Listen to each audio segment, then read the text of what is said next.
আলোচিত আইনজীবী ও আন্তর্জাতিক অপরাধ ট্রাইব্যুনালের সাবেক প্রসিকিউটর ব্যারিস্টার তুরিন আফরোজের পিএইচডি ডিগ্রি ভুয়া, এমন তথ্য জানিয়েছেন অস্ট্রেলিয়ার সিডনি ইউনিভার্সিটির অব নিউ সাউথ ওয়েলস।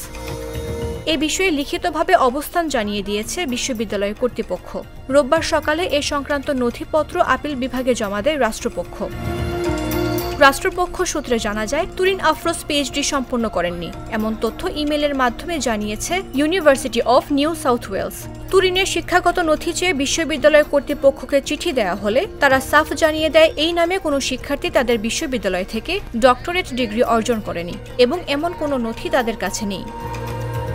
এর আগে আপিল বিভাগের একটি বাড়ি সংক্রান্ত মামলার শুনানিতে অতিরিক্ত অ্যাটর্নি জেনারেল ব্যারিস্টার অনিকার হক আদালতকে জানান, প্রসিকিউটর হিসেবে দায়িত্ব পালনের সময় তুরিন আফরোজ ক্ষমতার অপব্যবহার করেছেন। তিনি দাবি করেন, তুরিন আফরোজ এক মুহূর্তের মধ্যে তার মাকে বাড়ি থেকে বের করে দেন।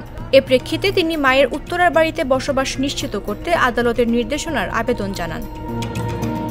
গত ২০ ফেব্রুয়ারি রাজধানীর উত্তরায় ৫ তলায় একটি বাড়িতে তুরিন আফরোজের মা শামসুন নাহার বেগম ও ভাই শাহনাজ আহমেদের বসবাস সংক্রান্ত বিষয়ে বিচারিক আদালতের দেয়ায় স্থিতাবস্থার আদেশ বাতিল করেন হাইকোর্ট।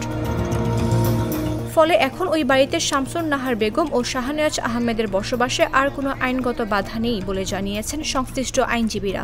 এ বিষয়ে জারি করা রুল যথাযথ ঘোষণা করে বিচারপতি মোহাম্মদ সেলিমের একক হাইকোর্ট বেঞ্চ রায় দেন। মামদুহা রাইসা, জাগো নিউজ।